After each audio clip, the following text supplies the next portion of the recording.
cuando hay interrupciones, ¿ya? Muy bien. Entonces, ya están todos. Vamos a empezar. Buenos días con todos. Mucho gusto de estar poder compartir estas 2 horas con ustedes. Yo soy el grupo B. Entonces vamos a empezar de nuevo con este capítulo, o que ya hemos avanzado con el grupo A. Entonces, con ustedes es desde el comienzo. Bien, el tema es sobre metabolismo de carbohidratos. Van a darse cuenta que este tema, realmente, al igual que los que vienen, sobre metabolismo de carbohidratos, lípidos, proteínas, va a haber dos aspectos. Cuando hablamos de metabolismo, estamos encuadrando dos hechos, lo que es la degradación y lo que es la síntesis. Síntesis y degradación implica lo que es metabolismo, es decir, anabolismo y catabolismo. Eso es metabolismo de carbohidratos. En esto me voy a ocupar 6 clases, 6 clases, 6 horas mejor dicho, ¿no? O sea, hoy día hacemos 2 seguidas, mañana hacemos 1 y así sucesivamente hasta completar las 6. Bien, vamos a entonces empezar. Estas son las competencias. Competencia general, dice, describe el rol metabólico de los carbohidratos, en especial de la glucosa. Ahorita yo voy a explicarles por qué. En diferentes condiciones fisiológicas, los mecanismos de regulación, sus implicancias en estados patológicos, con precisión y citando ejemplos. Las competencias específicas, ya en forma más detallada, para ver qué es lo que vamos a ocuparnos en cada uno de ellos. Definir la glicólisis, describiendo su importancia, etapas metabólicas implicadas, cofactores, sus mecanismos de regulación, así como sus implicancias en estados patológicos. También citando ejemplos, si es que viene el caso. Se describen, o tiene la capacidad de poder describir, el proceso de descarboxilación oxidativa, también enfatizando todo el aspecto que concierne a este proceso. Luego hablaremos del ciclo de Krebs. También ustedes, al acabar el capítulo, van a estar en la competencia y en la capacidad de poder responder, de poder señalar la importancia que tiene el ciclo de Krebs, las etapas enzimáticas, los cofactores y los mecanismos de su regulación y las implicancias que puede tener esto.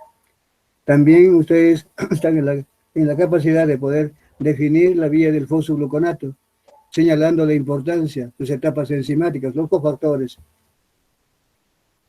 También luego viene lo que es ya la parte de síntesis, definir qué es la gluconeogénesis, describiendo la importancia, etapas enzimáticas, cofactores y sus mecanismos de regulación, así como también sus implicancias en estados patológicos, citando ejemplos si viene al caso. Describe la síntesis y degradación del glucógeno, indicando su importancia y mecanismos de regulación, así como sus implicancias en estados patológicos, citando ejemplos. Miren, todo esto que aquí describimos, esto es los aspectos que ustedes al final de este capítulo están en la capacidad de poderme responder, estoy seguro de eso. Y sobre eso es lo que yo tengo que evaluar, lógicamente. Yo no puedo preguntar algo que no esté aquí, o algo dicen competencias, y esto es lo que yo tengo que... Pueden ustedes abarcar otras cosas, leer más, pero yo voy a relacionar y a preguntar de esto que es lo que también la universidad o la facultad nos exige, que hagamos las preguntas en base a las competencias. Entonces, si estas son las competencias, pues de esto yo tengo que evaluarlos. Van a ver que todo esto es muy fácil. Aparentemente que hay muchas palabras, muchos nombres, van a ver que al final yo también tengo que decirles al final cómo van a estudiar esto. No se hagan problemas, todo es fácil. Este es el temario. Como le dije, tiene 2 partes. Primera es la degradación y una segunda parte que es la síntesis. En cuanto hablamos a degradación, hablamos de lo que es la glicólisis, etapas enzimáticas, cofactores y todo ello. Luego vendrá lo que es la degradación completa de la glucosa hasta CO2 y agua. Bueno, acá hay un desorden. Primero, después de la glicólisis viene la descarboxilación oxidativa del piruvato. Y después de esto viene el ciclo de Krebs. Y después viene más bien esto, y eso es lo que viene como un broche final de toda esa partecita hasta acá. Luego veremos lo que es la vía del fosfogluconato o pentosas fosfato, degradación de la galactosa y manosa. Y luego veremos ya lo que es síntesis, degradación, síntesis de carbohidratos. Ahí veremos lo que es la gluconeogénesis y luego lo que es la síntesis y degradación del glucógeno. Eso es lo que lo que implica todas esas 6 clases que tengo para desarrollarles, con toda calma, sin ningún aprieto, sin ningún problema. Primero, antes que esto, podemos decirle a manera de introducción, una breve introducción, antes de hablar de lo que es digestión y absorción de carbohidratos. Debo decirles de que cuando hablamos del metabolismo de carbohidratos, en realidad nos estamos refiriendo al metabolismo de la glucosa. ¿Pero por qué? Me dirán ustedes. Si acaso solamente glucosa ingerimos, otros ingerimos, cuando hablamos de carbohidratos, estamos hablando pues, de triosas, tetrosas, pentosas, hexosas, heftosas, polisacáridos, ¿cierto? Disacáridos y todo. ¿Y por qué solamente voy a referirme pues, a la glucosa? Ahí viene el detalle. Que cuando vamos a ver de aquí para adelante que el carbohidrato más abundante que tenemos en la dieta, queramos o no, ¿cuáles son? ¿Acaso es la glucosa? La glucosa que viene bajo la forma de almidones. Uno está ingiriendo, está comiendo un pan, pues ¿qué está comiendo? Almidón. Uno está comiendo un fideos, pues está comiendo almidón. Uno está ingiriendo arroz, almidón. Una papita, almidón. Todo es almidón, básicamente. ¿Y de qué están hechos los almidones? De puras glucosas. Por ahí también hay el hecho de que porque también nuestra dieta también tiene la sacarosa, que es el edulcorante que usamos, el azúcar de mesa. Pero ese también, ¿de qué está hecho? De glucosa y fructosa nuevamente. De aquellos que ingerimos leche, ¿de qué está hecho? De galactosa y glucosa de nuevo. Así comenzamos a ver que realmente lo que tenemos en nuestra dieta diaria, básicamente el carbohidrato más común es la glucosa. Y otro hecho, de que la vía metabólica que gobierna intracelularmente para cuando hablamos de carbohidratos es la vía de la glucosa, que se llama vía glicolítica. Todos los demás carbohidratos que pueden venir en una cantidad minoritaria, por ejemplo, triosas, tetrosas, pentosas, heftosas o hexosas pero diferentes a glucosa, como fructosa, manosa, también están en la dieta, pero en cantidades muy pequeñas. Estas que acabo de decir, ¿cómo se van a degradar? Pues tendrán que someterse de una forma u otra, tarde o temprano, van a estar comprometidos con la vía glicolítica. Tendrán que de alguna forma ingresar a la vía glicolítica. Lo que domina es la vía glicolítica. ¿Y qué es la vía glicolítica? La vía de la glucosa. La vamos a ver. Entonces, así de esa manera, entonces podemos entender que lo que gobierna en nuestro organismo, lo que manda, cuando hablamos de metabolismo, degradación de carbohidratos, pues esa degradación es de la glucosa. Los demás carbohidratos, pues también tienen que ingresar, ya sea convertirse en glucosa o convertirse en intermediarios de la vía degradativa de la glucosa. Todo es glucosa al final. Bien, con esa introducción, entonces, antes de hablar de cómo se degrada la glucosa, hablemos algunos aspectos acerca de la digestión y absorción de carbohidratos. Acabo de decirles que el carbohidrato más abundante de la dieta pues es la glucosa y también el glucógeno cuando uno ingiere carnes. El glucógeno que es el polisacárido de reserva en plantas y el glucógeno que es en animales. Pero estos almidones están prácticamente no solamente en productos que son realmente naturales como papas, maíz, sino que también está ahora en productos elaborados. Se encuentran en fideos, galletas, pan, y al final nuestra dieta es abundante de carbohidratos y prácticamente son los almidones los que dominan.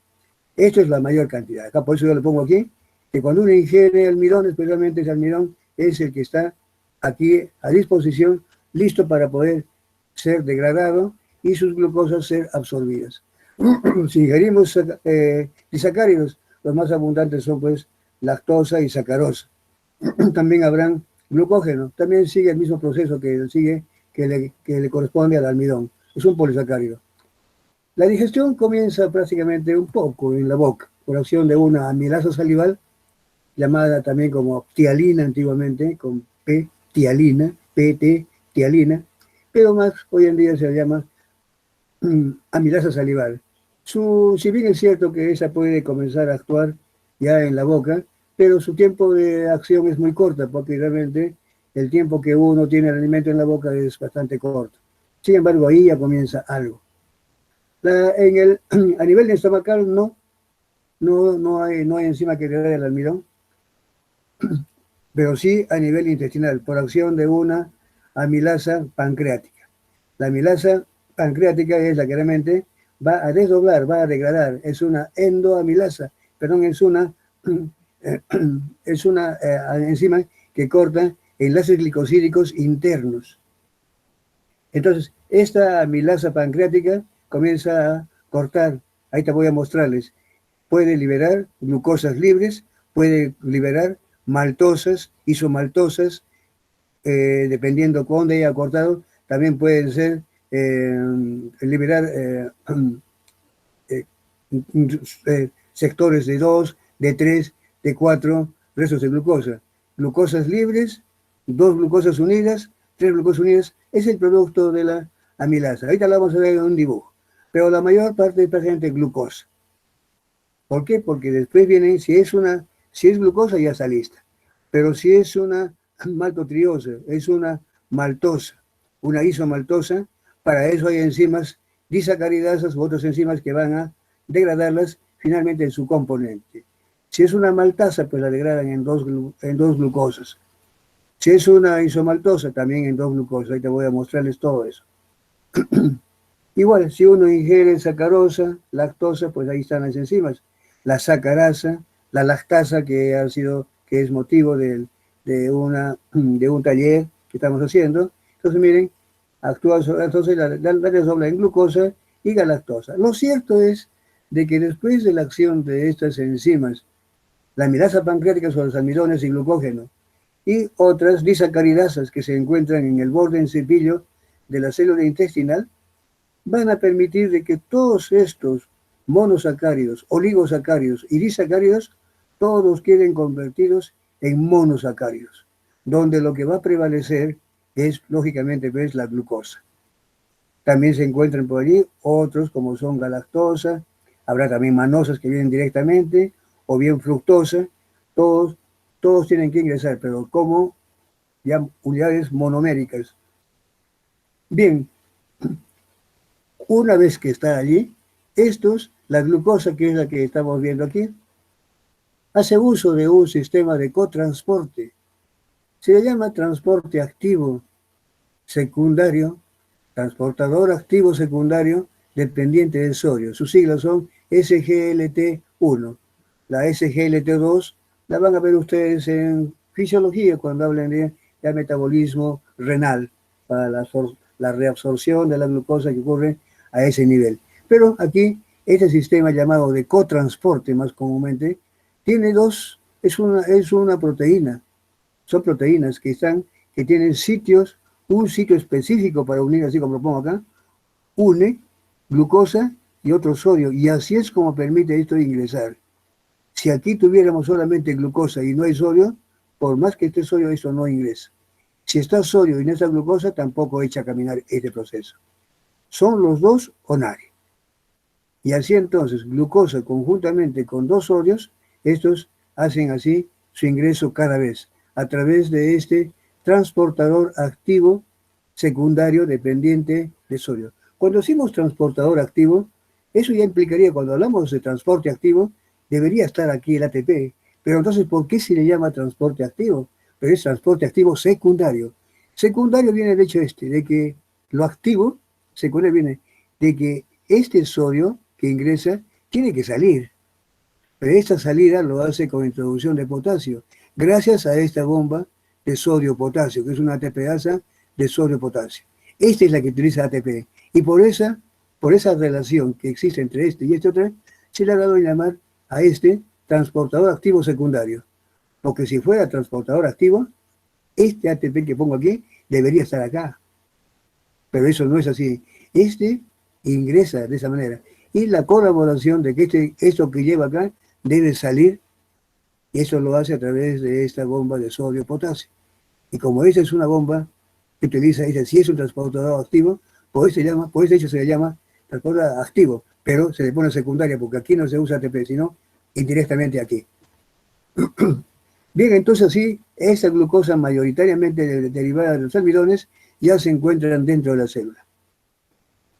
Estos otros monosacáridos que ingresan, que también se han formado, que vienen directamente de la dieta, también pueden ingresar. Estos lo hacen a través de otros transportadores. Se llama difusión facilitada, porque son proteínas que permiten hacer el ingreso de estos, como caso de fructosa, por ejemplo, e ingresa ayudado por este llamado GLUT5. GLUT5 quiere decir transportador de glucosa. No quiere decir glutámico, por si acaso, ¿eh? Es GLUT5 quiere decir transportador de glucosa. Es un proceso de difusión facilitada, ya que esta hace que esa fructosa u otros puedan ingresar así. Una vez que está aquí adentro de estos monosacáridos, en esta membrana vasolateral, se llama así, existe también otro GLUT, que se llama GLUT2, que también permite la difusión facilitada de lo que es la glucosa, galactosa, fructosa. Y así es como van a llegar a la circulación sanguínea y así primero van a llegar al páncreas, van a activar también la liberación de insulina y en los demás tejidos todas esas glucosas comienzan a ser, primero pasando por el hígado, van a ser repartidas. Entonces ahí tenemos lo que es la digestión, la absorción y aquí la salida hacia la circulación para ser transportados. Aquí tiene lo que decía hace un momento. Estos son los polisacáridos, más abundantes son almidón, glucógeno, los más comunes. El almidón tiene dos cadenas, la cadena lineal, que es la amilosa, y la amilopectina, que es ramificada. El glucógeno se parece mucho a la amilopectina, que también es ramificada. Ambos son polisacáridos. Por acción de la amilasa salival, muy poco, mayormente es por la pancreática, que va a provocar que puede ir cortando, miren, puede cortar aquí de 3, dejando 2, que son las maltosas, estas son las maltotriosas, pueden cortar aquí, dejar a 10, se llama dextrinas, o también glucosas libres.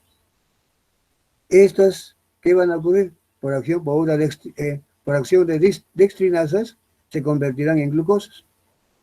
Si son maltosas, por la maltasa. Si son sacarosas, por la sacarasa. Glucosa y fructosa. Si son lactosas, es por la lactasa, en glucosa y galactosa. Enzimas que se encuentran en el ribete en cepillo o borde en cepillo del intestino delgado. Así entonces, todo esto que estaba como polímeros o dímeros, al final lo tenemos convertido en unidades monoméricas que son los monosacáridos. Y así es como se absorben. Pero de lo más importante y lo más abundante viene a ser la glucosa, que haciendo uso de ese cotransporte, prácticamente que de sodio, glucosa, va a ingresar glucosa. Y los demás disacáridos, haciendo uso de estos GLUT, pueden ingresar GLUT5 y el GLUT2, que es el que permite salida de la célula intestinal hacia la circulación. Los transportadores de glucosa. Aquí tenemos estos dos que le dije aquí, estos sistemas de cotransporte, el SGLT1 que acabamos de hablar, absorción de glucosa y intestino delgado, también está en el riñón. Pero este GLT2 está solamente en túbulos renales. Ese es el que permite la reabsorción de glucosa. Esto lo van a ver ustedes en fisiología, no se preocupen. Yo realmente hablo de este que es el que hemos hablado aquí, el que permite la captación de la glucosa, el ingreso de la glucosa de la luz intestinal hacia la célula intestinal, hacia su interior, intestino delgado. Aquí tenemos el GLUT1, los GLUT2, 3, 4, 5, 6, 7, los transportadores de glucosa, diferentes transportadores de glucosa que se ubican en diferentes tejidos. De todos ellos, hay que ver que hay uno, es el GLUT4, que es el que se encuentra en músculo esquelético, cardíaco y tejido adiposo. Es dependiente de insulina. Quiere decir que este GLUT4 solamente va a funcionar siempre y cuando haya insulina. Los demás GLUT no tienen esa característica. No son dependientes de insulina. Pueden ingresar sin ningún problema. Por ejemplo, para la placenta, hematíes, cerebro, células endoteliales, el propio hígado, por ejemplo. Para el hígado no hay necesidad de que sea influenciado por por la insulina para que este GLUT lo ingrese. Estos ya están allí presentes y permiten el ingreso de la glucosa. Lo que va a ocurrir dentro sí es dependiente de la insulina. Eso es lo que tenía que mostrarles aquí. Son los diferentes GLUT transportadores de glucosa en diferentes tejidos. El único que está aquí, que es dependiente de insulina, se activa para provocar el ingreso, es el GLUT4 que está en esos tejidos. Lo demás no puede ingresar glucosa sin necesidad de que sea bajo la influencia de insulina, pero son menores. En cambio, estos son mayoritarios porque el contenido del músculo cardíaco es grande, ¿verdad? Y tejido adiposo y el músculo cardíaco. ¿Cómo ingresa? Miren, cuando glucosa, entre otros mecanismos, el más que estoy destacando aquí es de que cuando la glucosa ya está en el intestino, ya emite señales para que, o bien esa glucosa que va inmediatamente es absorbida, va a ir a la célula, a las células beta del páncreas. ¿Para qué? Para inducir la liberación de insulina. Esta glucosa que ingresa para allí, miren, haciendo uso de este GLUT2, ingresa allí y prácticamente a nivel mitocondrial, como vamos a ver ahorita, esto se va a oxidar generando una gran cantidad de ATP. Esta gran cantidad de ATP, cuando su proporción es ATP-ADP mayor que 1, esa va a bloquear un canal de potasio. Al bloquear este canal de potasio, va a haber una despolarización de membrana. Esta despolarización de membrana va a generar una apertura de un canal de calcio sensible a voltaje. El calcio que está aquí comienza a ingresar. Este calcio que ingresa va a actuar sobre una fosfolipasa C, que a la vez va a degradar un lípido de membrana que se llama fosfatidilinositol 4,5-bisfosfato. Este se degrada por acción de esta fosfolipasa C que ha sido activada, aquí le he puesto un calcio. Se activa y ¿qué va a hacer? Este fosfatidilinositol 4,5-bifosfato, que es uno de los fosfolípidos de membrana, va a desdoblarse y va a convertirse en el inositol 1,4,5 trisfosfato. Este IP3, así le llamo, va hasta el retículo endoplásmico. Va a actuar sobre esta compuerta, hablemos así, y va a aperturar a la salida de más calcio todavía aún, ya que sabemos que el retículo endoplásmico es un acúmulo, allí se acumula el calcio. Entonces, a través de esta señal, se apertura y sale todavía más calcio. Aparte de que aquí está entrando algo, esto todavía va a favorecer más calcio. Al final, la gran presencia de calcio aquí, ¿qué va a provocar? Que se una a esta sinaptotagnina y conjuntamente con óxido nítrico van a permitir que estas vesículas de insulina que estaban a la espera de esta señal comiencen a vaciar o a vertir su contenido de insulina que va a la circulación. Este es prácticamente el mecanismo más importante de inducción de insulina ante la presencia de glucosa que empieza a aparecer, que llega que está presente en la sangre después de la ingesta de alimentos. Bien, con eso entonces, claro, también hay otros inductores, por si acaso, no solamente es la glucosa. Hay también ciertos aminoácidos que también son insulinogénicos, es decir, van a favorecer también la liberación de insulina. Bien, aquí veamos ahora, empezamos la vía ya degradación de la glucosa. Ya está la glucosa en los tejidos. ¿Qué es lo que le va a ocurrir a la glucosa en tejidos? Ser captada. Una vez que es introducida, ¿qué debe ocurrirle? Que se tiene que degradar, tiene una finalidad. Esta degradación con que la glucosa va a iniciar todo, este proceso mediante el cual la glucosa va a iniciar su proceso metabólico se denomina vía glicolítica. ¿Qué importancia tiene? Energética, antesala de la degradación aeróbica y proveedora de intermediarios para otras vías. Esto lo vamos a explicar ahorita, en qué consiste cada una de estas. Fases. Desde el punto de vista didáctico, se le ha separado, se le ha descrito a la vía glicolítica, se le ha separado en dos fases. una fase preparativa y una fase de rendimiento o de producción. Si la célula sabe de que la glucosa almacena un alto contenido energético y tiene que aprovecharlos, pues aquí tiene que arriesgarse. Primero tiene que invertir algo. Y esta primera fase es justamente de inversión. Y luego va a haber ya lo que se llama la ganancia. En esta fase de inversión llamada preparativa, va a haber el consumo obligado de 2 ATPs. Y más adelante ya vendrá la recuperación con cierta ganancia. Allí están implicadas estas reacciones. Que están aquí 1, 2, 3, 4, 5, 6, 7, 8, 9, 10, 11. Entonces, ¿cómo definimos a la vía glicolítica?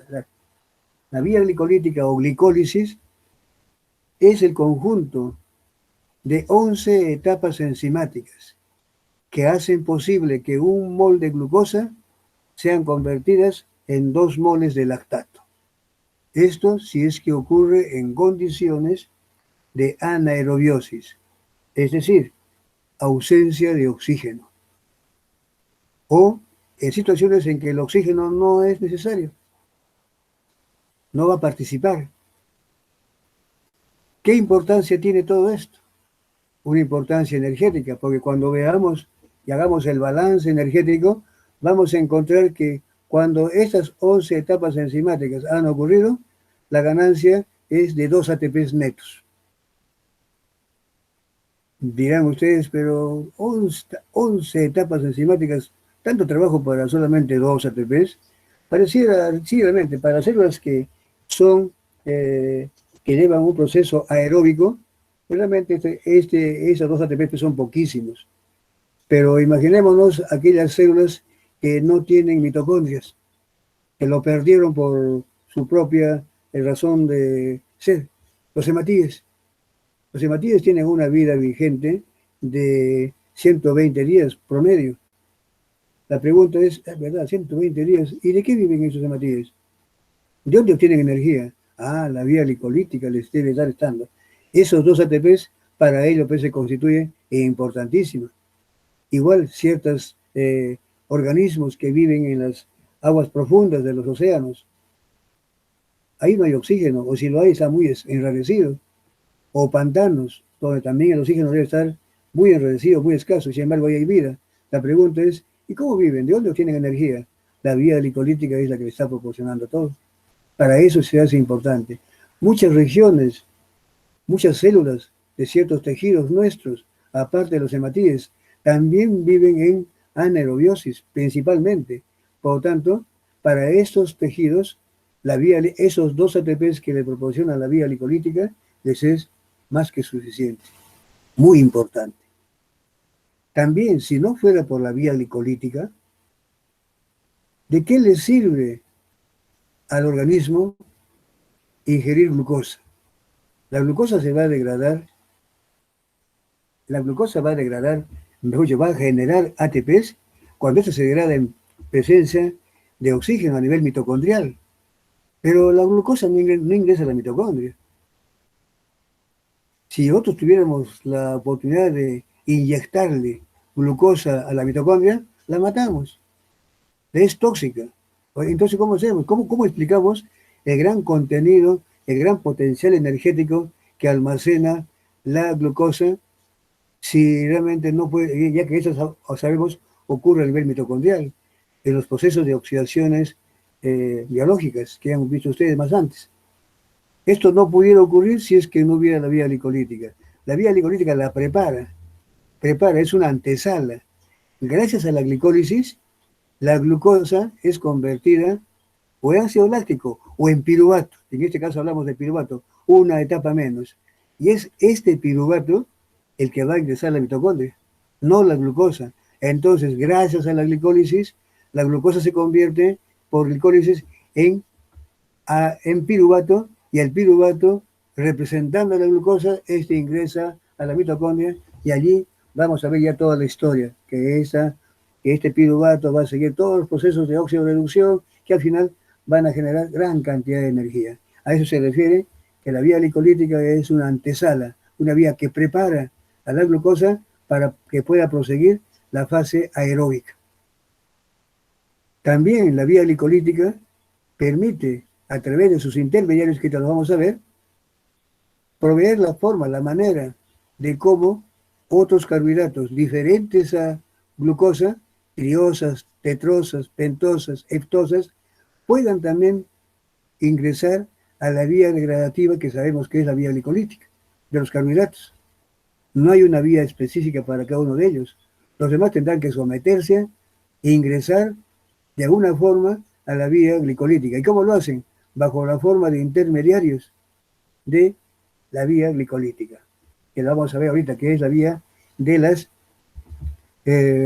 pentosas fosfato. También muchos intermediarios de la vía glicolítica no solamente tienen que terminar convirtiéndose en lactato o piruvato, muchos de ellos pueden ser orientados hacia la síntesis de otros compuestos de acuerdo a las necesidades. Por ejemplo, vamos a ver ahorita que este piruvato, que es el producto, uno de los productos, este piruvato puede convertirse en aminoácido. El 3-fosfoglicérico, que ahorita ya les voy a mostrar, se puede convertir en aminoácidos. Y así podemos ver de que los intermediarios de la vía glicolítica tienen también la oportunidad de poder orientarse, seguir hacia otras rutas metabólicas y no solamente terminar convirtiéndose en piruvato o lactato. Bien, con eso entonces, otra que de repente también sería bueno ya remarcarlo aquí, que la vía glicolítica, muchas de sus etapas que vamos a ver aquí, también son usadas para la síntesis de la glucosa cuando esta no hay. Vamos a ver después, cuando hablemos de la gluconeogénesis, es una etapa que permite sintetizar glucosa a partir de compuestos que no son carbohidratos, por ejemplo, aminoácidos. Y para eso vamos a ver participar muchas de las enzimas de la vía glicolítica que están trabajando en sentido inverso. Eso también sería otro de los puntos importantes de la vía glicolítica. Pues veamos ahora, primero, la fase preparativa, fosforilación de la glucosa a glucosa 6-fosfato. En esta etapa se va a utilizar ATP. Aquí la tenemos. Esa glucosa, una vez que ingresa a la mitocondria, pues realmente se va a fosforilar en la posición 6 y se convirtió en la glucosa 6-fosfato. Este proceso es catalizado por una enzima llamada exoquinasa. Hay 4, exoquinasa 1, exoquinasa 2, la 3 y la 4. Esta última, exoquinasa 4, es exclusiva del hígado y más la conocemos como glucoquinasa. Las demás simplemente son enzimas que trabajan con una KM bastante baja, quiere decir, con una KM muy baja, quiere decir que su afinidad es muy alta para glucosa. Puede también actuar o fosforilar a otras hexosas, pero lo hace con una diferente KM. Su sustrato preferencial es la glucosa y su producto es la glucosa 6-fosfato, haciendo uso de ATP en presencia de iones magnesio en un proceso termodinámicamente irreversible. Le he puesto en rojo. Esto es lo que ha ocurrido en la primera etapa. Esta es una de las primeras fases, fase acá, fosforilación de la glucosa a cargo de la exoquinasa. También puede ser por cualquiera de las 4. Conversión ahora de la glucosa 6-fosfato a fructosa 6-fosfato. Como es de glucosa a fructosa, esto lo que hace aquí es una isomerasa. Y aquí tenemos justamente por acción de una glucosa fosfato isomerasa en un proceso fácilmente reversible, puede convertirlo en fructosa 6-fosfato. Ha cambiado de forma solamente, porque miren, aquí lo tengo acá también en 2 formas, para que ustedes lo vean bien. Aquí se fosforiló en la posición 6, se isomerizó, acá había 6 carbonos, acá siguen habiendo 6 carbonos, solamente que ha tomado otra forma, ahora ya de fructosa. Entonces aquí tenemos la primera reacción, la segunda reacción, ahora viene una nueva. ¿Cuál es? Una nueva fosforilación de la fructosa 6-fosfato por acción de una fosfofructoquinasa tipo 1, que va a fosforilar este carbono de la posición 1, dando lugar a la fructosa 1,6-bifosfato. Miren, aquí. Es lo mismo que está aquí, solamente que con letras. Esta fosfofructoquinasa, que correspondería aquí a la tercera, fosforilación de fructosa 6-fosfato a fructosa 1,6-bifosfato. Hasta aquí. Ahora, la siguiente etapa es de que esta fructosa 1,6-bi o bisfosfato se va a escindir, se va a fragmentar en dos. Ese trabajo lo hace una enzima que se llama aldolasa A. La aldolasa es una liasa que si va a cortar, si va a fraccionar en dos, quiere decir que va a dejar a esta hexosa convertida en dos triosas. A ver, miren, aquí está. Esta fructosa 1,6-bifosfato, ahora en un proceso fácilmente reversible, es convertida en gliceraldehído 3-fosfato y la dihidroxacetona fosfato. Hasta aquí ya tenemos, miren, las consumidos dos ATPs. Un ATP para aquí y otra ATP aquí. Estos que están trabajando aquí, le he puesto en rojo a propósito, son procesos termodinámicamente irreversibles. Y para recordarlo fácil, son los sitios importantes de regulación. Esta es la más importante. Este es el filtro de todo. Esta va a decidir si este proceso debe ocurrir o no. Esto es lo que no ocurre cuando hay la fructosa en la dieta. Allá después les voy a explicar eso. Muy bien. Una vez entonces que fructosa 1,6-bifosfato se ha escindido por acción de esta liasa, aldolasa tipo A, en dos triosas. Estas dos triosas son interconvertibles entre sí por acción de una triosa fosfato isomerasa. Este gliceraldehído que se formó aquí, pues realmente ya tenemos uno. Y se puede formar otro si es que esta dihidroxiacetona fosfato se convierte también en otro gliceraldehído. Al final podemos ver de que hasta aquí podemos tener dos gliceraldehídos 3-fosfato. Vamos a revisar aquí. Acá tenemos entonces escisión y interconversión de las dos triosas fosfato. Hasta aquí es la fase preparativa. Y como ustedes pueden ver, en las dos etapas que son termodinámicamente irreversibles, la célula ha tenido que invertir, hacer gasto de 2 ATPs. Ahora viene la fase de rendimiento. Como son dos triosas, la dihidroxacetona fosfato y la que ha tenido que convertirse ahora en otro gliceraldehído, podríamos decir que hay dos gliceraldehídos de aquí para adelante. Cuando comencemos a ver, aquí podemos contar como que fueran dos. Si esto ocurre uno por uno, luego ocurrirá otro. Todo esto va a ocurrir por duplicado. Veamos qué es lo que le ocurre al gliceraldehído 3-fosfato. En un proceso de oxidación y fosforilación, en un proceso fácilmente reversible, dependiente de iones magnesio y catalizado por la enzima gliceraldehído 3-fosfato deshidrogenasa, va a oxidarse. Acá se va a generar NADH2. Y el gliceraldehído 3-fosfato va a quedar convertido en un compuesto altamente energético. Se le llama 1,3-difosfoglicérico.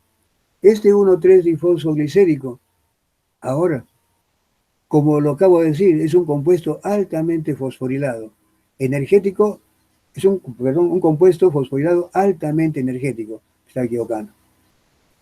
Si es altamente energético, tiene tanta energía que puede ceder su energía al ADP y convertirlo en ATP. Este proceso de síntesis de ATP, vean que es muy diferente a la síntesis de ATP que ocurre a nivel de mitocondria. Esa es la llamada síntesis de ATP por fosforilación oxidativa. Aquí no ha habido esto. Simplemente es una entrega de un compuesto altamente energético que permite entregar su fósforo al ADP sintetizando ATP. Síntesis a nivel de sustrato.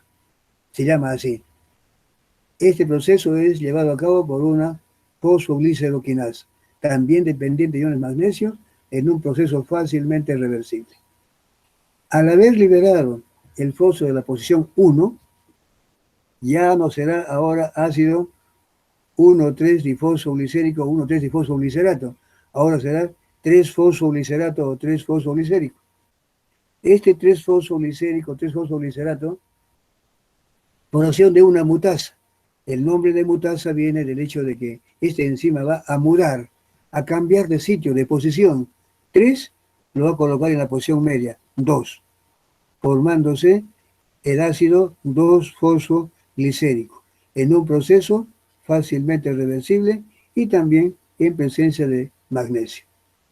El 2-fosfolicérico ahora va a liberar agua, siempre en presencia de iones magnesio, en un proceso fácilmente reversible, catalizada por una enzima llamada enolasa.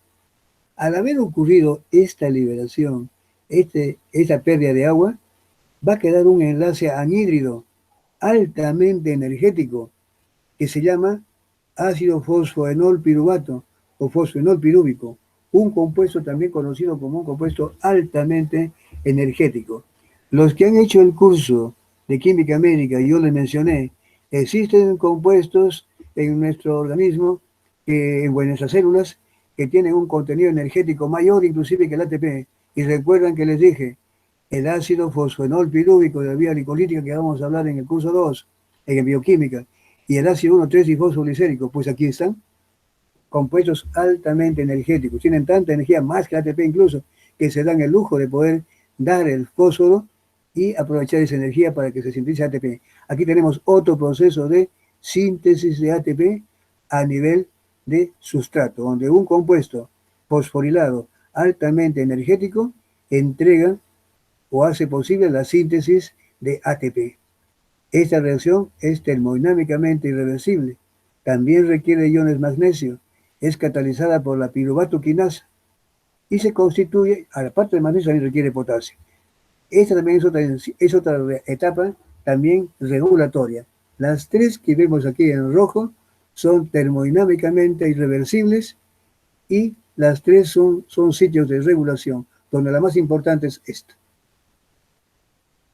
Una vez que el ácido fosfenol pirúvico, por acción de la fibroatoquinasa, ha quedado convertido ahora en piruvato. El ácido pirúvico piruvato, finalmente, por acción de la lactato deshidrogenasa o deshidrogenasa láctica, en un proceso fácilmente reversible, va a reducirse, aprovechando estos NADH2 de la etapa anterior de la vía glicolítica. Acá hubo oxidación, acá y ahora hay reducción. Y termina reduciendo al piruvato en lactato. Como estos fueron dos, este es uno, otro que tendrá que convertirse de la dihidroxi, pues aquí tendremos entonces dos glisaldehídos. Este es uno y otro tendrá que repetirse nuevamente, dos. Al final tendríamos que la glucosa ha quedado convertida en dos lactatos o dos piruvatos. Si es en condiciones de ausencia de oxígeno, esa glucosa tendrá que llegar hasta ácido láctico. Pero si es en presencia de oxígeno y mitocondrias, sigue habiendo vía glicolítica, solamente que la vía glicolítica ya no ocurre el ácido láctico. Ese piruvato prefiere ingresar a la mitocondria. Pero esto sigue siendo glicólisis. Esa glicólisis, con una etapa menos, es decir, de 10 en este caso, se llama glicólisis aeróbica, así la llaman algunos textos. Pero sigue siendo glicólisis. ¿Dónde ocurre la glicólisis? Acá el dibujito mismo, para que ustedes nunca se olviden. ¿Se acuerdan de este dibujo? Y ustedes, dice, básicamente me pueden responder fácilmente cualquier tipo de pregunta. ¿Dónde ocurre la glicólisis? En la mitocondria, en el citosol, espacio intermembrana, nada, está ocurriendo en el citosol. La glicólisis aeróbica ocurre en la mitocondria, mentira, toda glicólisis, sea aeróbica o anaeróbica, ocurre en el citosol. El que sea ácido láctico piruvato no le resta de que esté ocurriendo siempre en el citosol. Todas sus etapas son reversibles, mentira. Aquí hay tres que son irreversibles. Todos estos productos necesariamente tienen que llegar a lactato o piruvato, ¿no? En algunos casos, este 3-fosfolicérico puede ser desviado hacia otras síntesis de aminoácidos, por ejemplo. Este piruvato puede desviarse hacia otra síntesis, es la importancia. Entonces, todo eso ¿existen reacciones de óxido-reducción? La vía glicolítica, claro, ¿qué es esto? Oxidación, son óxido-reducciones. Requiere iones de magnesio en cantidades, 1, 2, 3, 4, 5, 6, 7 sitios donde realmente el magnesio es importantísimo para eso. Entonces son los cofactores NAD, otros cofactores como son cofactores inorgánicos, el magnesio en gran cantidad. Las etapas regulatorias, ¿cuáles son? Principalmente es esta. La de la fosfofructoquinasa es la etapa más importante de la glicólisis. Aquí, esa puede ser inhibida por niveles altos de ATP, citrato y ácido. ¿Quiénes la pueden activar? AMP, ADP, fructosa, 2,6-bifosfato. Esta es la más importante de todas. Otra que le sigue es esta. Cuando los niveles de glucosa por A o por B se han incrementado, esta glucosa tiene la capacidad de poder inhibir, bloquear. También niveles altos de ATP, al igual que en este caso, también pueden bloquear. Entonces, niveles altos de glucosa y fosfato, el propio producto elevado, puede bloquear esta enzima. También otro tenemos aquí, la piruvato quinasa, otra de las enzimas regulatorias que van a decidir cuándo esta vía debe ocurrir a alta tasa o a menor tasa. Esta es la vía glicolítica. Como ven, ¿cuántos ATPs? Hagamos el balance. Acá se gasta uno, acá se gasta dos. Acá se produce uno, acá se produce otro. Son dos. Dos. Ah, pero acá estos son dos trioses. Por tanto, acá serían 1, 2 por 2, 4. 4 menos 2, balance neto de todo esto es 2 ATPs. 2 ATPs le significó toda esta secuencia de etapas. Pero lo más importante es de que si queremos ver que la glucosa pueda generar energía, acá ha liberado muy poco. Lo demás lo va a liberar aquí adentro. Pero, ¿cómo puede ser eso? Gracias a la glicólisis. Si no hubiera sido por la glicólisis, jamás la glucosa hubiera podido entrar aquí, porque no es un sustrato para que... Aquí solamente pueden entrar muchos, pero no glucosa. Entre ellos es el piruvato. Entonces, gracias a la glicólisis, la glucosa es convertida en piruvato, en una glicólisis que podríamos llamarle aeróbica. Ya no son 11, sino 10 etapas enzimáticas. Los 2 piruvatos que vienen de la glucosa pueden ingresar a la mitocondria y allí someterse ya al proceso aeróbico que primero comienza con esto que se llama la descarboxilación oxidativa del piruvato. Eso lo dejamos todavía un poquito. Por lo tanto, entonces, así hemos completado estas etapas aquí, que es la de rendimiento, y que están aquí expresadas en esta figura solamente con nombres, y para aquellos que también quieren ver cómo es el mecanismo, aquí están con fórmulas. Yo no voy a preguntar fórmulas pues en el examen, jamás. Entonces solamente lo que tienen que saber es el mensaje, ¿a dónde lleva esto? ¿Cuál es el sentido? ¿Dónde ocurre esto? ¿Para qué ocurre? ¿Qué importancia tiene? ¿Qué factores son los que se necesitan? Bien, entonces aquí esta es la vía glicolítica. Como ven ustedes, todo es sencillo, no hay nada del otro mundo. Hay ciertas sustancias que se conocen como inhibidores de la glicólisis. Su uso mayormente ha sido para estudio, para poder, en algunos casos también tienen usos prácticos, por ejemplo, para evitar, si uno quiere determinar, por decir, glucosa en sangre, esa sangre va a estar mucho tiempo a la espera de que la puedan analizar, pues entonces los hematites pueden estar consumiendo la glucosa. Se le puede inhibir, como por ese caso, como por ejemplo con el caso de flúor. Se le pone fluoruro, se inhibe la glicólisis, y de esa forma la sangre que puede estar a la espera puede demorar 3, 4 horas y no hay problema, no se consume la glucosa. Y así, otros productos son para estudios, por ejemplo, uno quiere estudiar hasta cierta parte de la vía glicolítica, pues le lleva en un lugar y comienza a ver cómo se está afectando. Aquí tenemos varios compuestos, aquí los he puesto solamente como una referencia, inhibidores que tienen cierto uso a veces en estudios, a otros son de uso práctico, como por ejemplo acá el ETA, citrato, aquí inhiben a la exoquinasa, este ETA igualito a la glucoquinasa, ATP, ácido graso de cadena larga, fenilalanina, a la fosfofructoquinasa 1. Estos metales pesados, acénico, mercurio, agentes alquilantes, el monoyodo acético, por ejemplo, que es muy conocido, al glisaldehído 3-fosfato deshidrogenasa. El flúor, ya lo puse a la enolasa, el calcio, ATP, ácido graso de cadena larga, y coenzima A, citrato, glucanoadenalina, a la piruvato-quinasa. Como lo dije, estos son solamente referenciales, por si acaso les pongo aquí, no les voy a, no es de mucha importancia para ustedes de repente, solamente indicarles de que existen sustancias que realmente pueden tener un uso de acuerdo a las necesidades, ya sea de estudios o otros usos prácticos. Miren, aquí sí más bien hay uno que sí tiene mucha importancia. Esto que les he puesto aquí, que es la fluor 18, 2-deoxiglucosa. Es un inhibidor de la exoquinasa y también es un radiotrazador. Muy brevemente, por eso lo vamos a ver en biología molecular, por si acaso. Este radiotrazador, acá está, esta es la glucosa. La glucosa en esa posición debería haber un grupo OH, ácido reposición dice desoxi o deoxi. Desoxi, glucosa. Este ha sido reemplazado por un flúor. Es un flúor que está incluso marcado. ¿Qué ocurre? De que las células cancerosas son ávidas, se nutren mayoritariamente de glucosa. Ese es su sustrato preferido. Por lo tanto, si se nutren de glucosa, entonces quiere decir que aquellos tumores, donde hay un tumor, debe haber un gran ingreso, una gran captación de glucosa. De a eso que han hecho, justamente para indicar dos cosas. Miren, imagínense, este flúor se viene y se coloca aquí. La enzima isoquinasa, bueno, la fosforila en la posición 6, pero ¿qué ocurre? Que esta enzima que viene no la reconoce. Le dice, oye, ¿quién serás tú? Yo trabajo contigo. Se comienza a acumular esto. Y ya visto ustedes que cuando se acumula este producto, termina inhibiendo a la primera. Ingresa más y más glucosa y se queda marcado. Al final, el tumor queda marcado.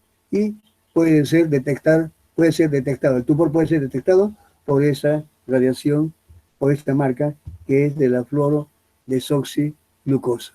Este es un uso que se da actualmente. O sea, no solamente bloquea el ingreso deja desprovisto del principal nutriente de un tumor, sino que además todavía puede marcar el sitio donde esa glucosa está siendo captada en el tumor mismo. Esa es la gran ventaja. Eso lo vamos a ver con detalle ya en biología molecular.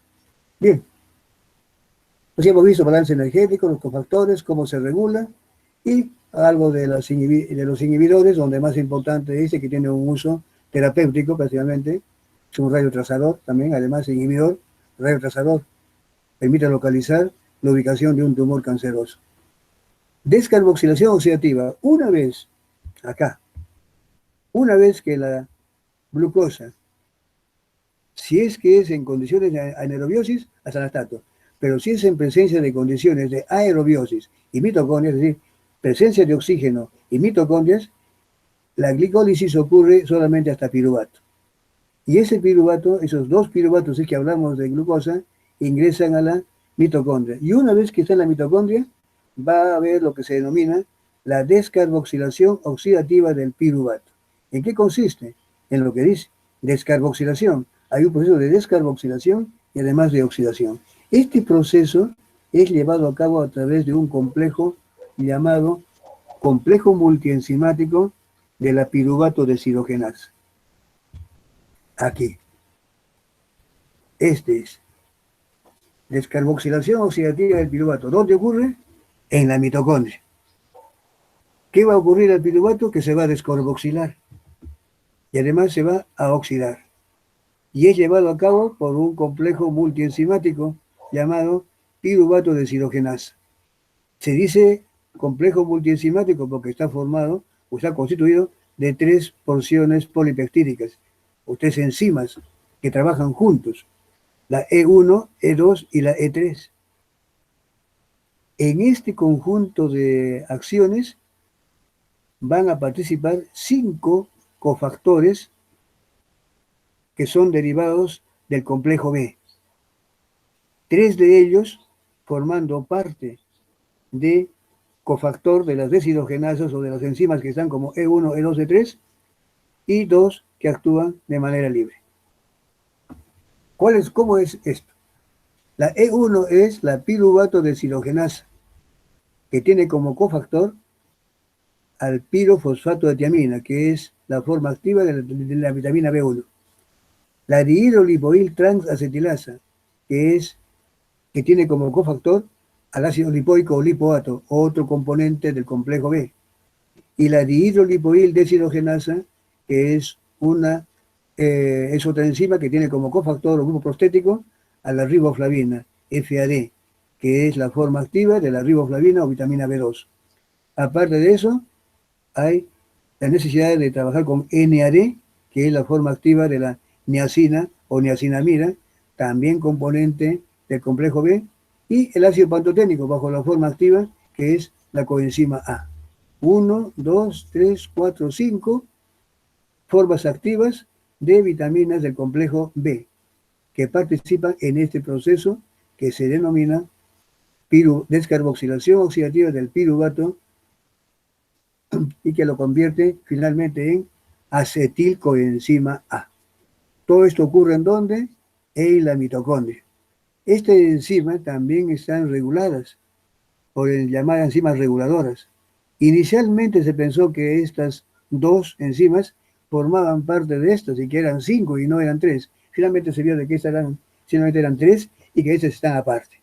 Enzimas reguladoras son la llamada piruvato deshidrogenasa quinasa y la piruvato deshidrogenasa fosfatasa. La quinasa fosforila ese complejo y la inhibe, la inhabilita para trabajar.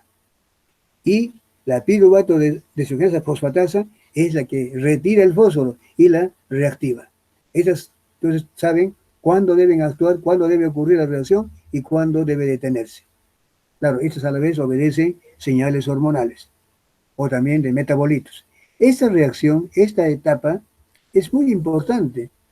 Cuando los niveles son muy elevados de acetilcoenzima, ha trabajado demasiado, y ese acetilcoenzima no está haciendo, o ya está haciendo, ya se ha ido captando mucho más adelante, la incorporación de acetilcoenzima, el incremento, inhibe a esto. Miren, lo que va a venir luego es de que este acetilcoenzima tiene que ir al ciclo de Krebs. Pero el ciclo de Krebs no trabaja si es que no hay oxalacetato, ya que este tiene que unirse, condensarse con eso que vamos a ver ahorita, que es el oxalacetato, oxalacético. Pues bien, esa reacción le está proporcionando acetilcoenzima A, y ese tiene que ir al ciclo de Krebs. ¿Y qué pasa si el ciclo de Krebs no tiene oxalacetato? ¿De qué le sirve esto funcionar? Esto se comienza a incrementar. Al incrementarse bloquea a esta enzima. Se inhibe a sí misma. Y no solamente hace esto. Este mismo bloquea así y activa a una enzima que por aquí va a actuar. Todavía no le he puesto aquí. ¿Para qué? Para que este piruvato se convierta en oxalacetato. Eso es lo que se llama la enzima, una piruvato carboxilasa. Entonces, acetilcoenzima, cuando no es captado o si está incrementando demasiado, este incremento termina por bloquear a sí mismo y activar a una piruvato carboxilasa que la convierte en oxalacético. De esa forma está haciendo posible de que ya al haber oxalacetato, el ciclo de Krebs puede tomar este acetilcoenzima y echar a caminar aquí este ciclo que ahorita lo vamos a ver. Así es como funciona. Entonces, esta es una vía importantísima de regulación. También es inhibida por NRH2. Niveles altos de NRH2, niveles altos de acetilcoenzima A, bloquea.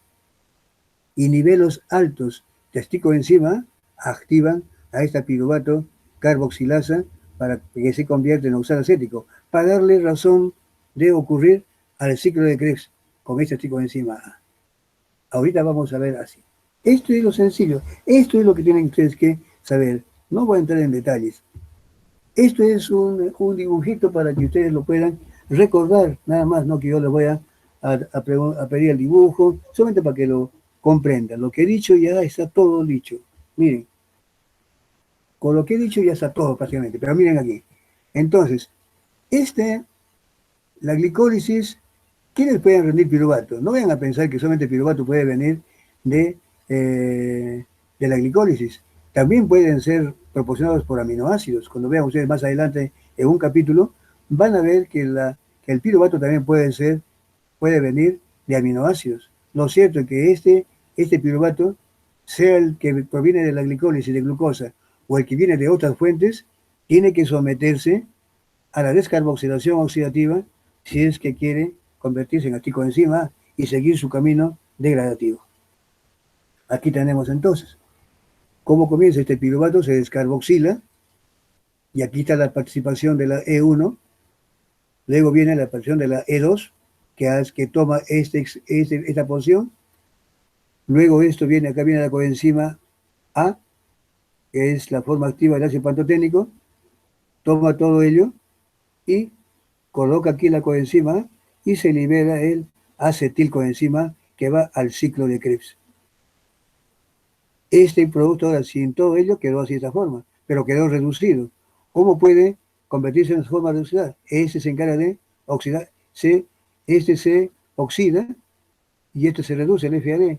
¿Y cómo este vuelve nuevamente a su forma oxidada? Que viene un NAD y lo oxida, quedando este reducido. Este NADH2 está en la mitocondria, ¿a dónde va? A la cadena respiratoria. Este irá al FMN, coenzima Q, citocromo B, C1, C, citocromo oxidasa, oxígeno, agua, y todo el resto, saben muy bien que ahí se genera una gradiente de hidrogeniones en el espacio intermembrana, y al querer retornar por la ATP sintiasa, se va a formar ATP. Ya toda esa historia la conocen ustedes. Entonces, en eso se queda, o sea, este va al ciclo de Krebs, y estos NH2 también se aprovechan para la cadena respiratoria. Ya estamos, todo eso está ocurriendo ¿en dónde? En la mitocondria. Esta es la forma como trabaja esta descarboxilación oxidativa del piruvato, que requiere la participación de 5 vitaminas. Ahora entramos a este hecho. El ciclo de Krebs, el famoso ciclo de Krebs, también llamado ciclo de los ácidos tricarboxílicos o ciclo del ácido cítrico. Lo del nombre del ciclo de los ácidos tricarboxílicos se refiere o se deriva del hecho de que aquí vamos a ver la presencia de intermediarios que tienen esa característica de tener 3 grupos carboxilos. Por ejemplo, acá el citrato, este llamado cisaconitato y este isocitrato. Son 3 intermediarios de esto que se denomina ciclo de Krebs que tienen la característica de ser ácidos tricarboxílicos. También eso que caracteriza y que es muy estable el ácido cítrico, por eso que también se llama ciclo del ácido cítrico, o en honor a su descubridor o al que lo estudió inicialmente fue Hans Krebs, ciclo de Krebs. Estos son sinónimos entonces, es decir, ciclo de Krebs, ciclo del ácido cítrico o ciclo de los ácidos tricarboxílicos es lo mismo. ¿Dónde ocurre todo eso? Ojo, ya estamos en la mitocondria, ¿cierto? Todo esto es mitocondria. Se descarboxiló, miren, esto ocurrió fuera. La glucosa por glicólisis se convirtió en piruvato. Y el piruvato ingresa a la mitocondria y allí, ¿qué va a ocurrirle? Se descarboxila oxidativamente. Eso ya es mitocondrial. De aquí para acá ya es mitocondria. Esto ocurrió fuera. Este piruvato se descarboxila oxidativamente y se convierte en acetilcoenzima A. Hemos visto de que este piruvato no solamente viene de glucosa, también puede prevenir de aminoácidos. Ahora, este producto de esta descarboxilación oxidativa del piruvato es acetilcoenzima A, pero no vayamos tampoco a pensar de que acetilcoenzima A exclusivamente viene del piruvato, de la descarboxilación del piruvato. También puede venir directamente de algunos aminoácidos. También puede venir en lo que van a ver pronto ustedes de la degradación de ácidos grasos. Es decir, esto es si vemos a algunos aminoácidos que se convierten en piruvato o de la glucosa que tienen que pasar por este hecho. Todo esto ocurre siempre en la mitocondria. Y el rendimiento de acetilcoenzima A, o producción, mejor digo, de acetilcoenzima A, esto es mitocondrial. Ojo, producción de acetilcoenzima A por este mecanismo, o por este mecanismo, o por este mecanismo, esto es mitocondrial. Aquí estamos hablando de mitocondrias. Ojo, por algo lo digo. Ahorita les voy a explicar por qué. Bien, miren, ¿cómo ocurre, cómo se inicia este ciclo de Krebs? El ciclo de Krebs se inicia de la siguiente forma, con una reacción de condensación, donde el oxalacetato se condensa con el acetilcoenzima A. Aquí forman, claro, se forma un intermediario que no está descrito, se llama el citrilcoenzima, que inmediatamente libera el ácido el coenzima A y finalmente queda convertido en un intermediario que en este caso, bueno, viene a ser el citrato. Este es el primer intermediario que se forma en el ciclo de Krebs. Se ha condensado, se han unido oxalacetato de tener 4 carbonos, ahora ha ganado 2, que le trajo el acetilcoenzima A. El producto es el ácido cítrico o citrato, un ácido tricarboxílico, el característico de esta vía y que le da le vale para darle el nombre a esta vía. Una vez que este ácido cítrico o citrato se ha formado, hoy se llama citrato sintiasa la enzima. Esta es una reacción altamente, tiene un delta G de aproximadamente de menos 8.1, menos 8.1 creo, kilocalorías. Es altamente desplazada hacia la formación de productos. Arrastra, la jala hasta ahí. Entonces, este citrato ahora, a continuación, se va a convertir, por acción de una enzima aconitasa, se va a convertir en el isocitrato o ácido isocítrico. Esa conversión, esa conversión no implica más que lo siguiente. Miren, si aquí yo pongo el citrato, tiene acá este grupito OH. Y miren dónde está ahora. En esa posición. De la posición 2 ha pasado a la posición 3. Este cambio de un lado de aquí para acá lo hace a través de este intermediario, que es el ácido cis aconítico. Implica acá de que el citrato, por acción de esta enzima aconitasa, libera agua. Primero se va este OH con este hidrógeno, se pierde agua, y luego esa agua se restituye al revés. Se pone el OH abajo y acá se pone el hidrógeno. De ahí surgió el citrato ahora convertido en isocitrato, donde el intermediario fugaz rápido es el ácido cis-aconítico y la enzima se llama aconitasa, donde hay una libre pérdida de agua y reposición del agua, solamente que en diferente lugar. Bien, se ha formado entonces así el ácido isocítrico o isocitrato. Claro, yo le digo a veces isocítrico, la forma real como se encuentra fisiológicamente es en su forma ionizada, ¿cierto? Disociada, es decir, isocitrato, al pH fisiológico. O sea, acá debería yo ponerle CO negativo, CO negativo, negativo. Pero ponemos así, son por cuestiones técnicas o abreviadas nada más, le ponemos así, isocitrato o isocítrico. La forma real es, como le dije, es isocitrato. Bien, ahora por acción, la siguiente reacción que ocurre aquí es una descarboxilación nuevamente y deshidrogenación, o sea, oxidación. La reacción es catalizada por la isocitrato deshidrogenasa. Aquí se conocen también cuatro enzimas, cuatro isoenzimas. Esta isocitrato deshidrogenasa, la que actúa a nivel mitocondrial, utiliza NADH2. También hay isocitrato deshidrogenasas en el citosol, haciendo el mismo proceso, ya que estos productos no solamente son exclusivos de aquí, también se encuentran en el citosol, por algunas circunstancias.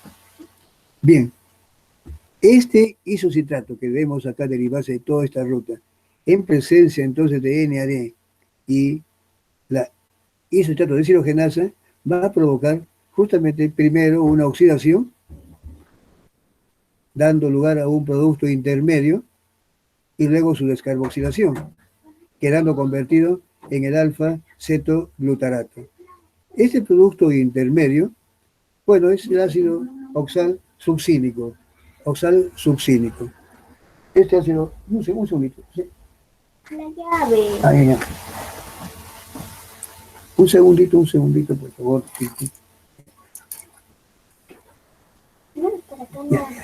Bien, entonces,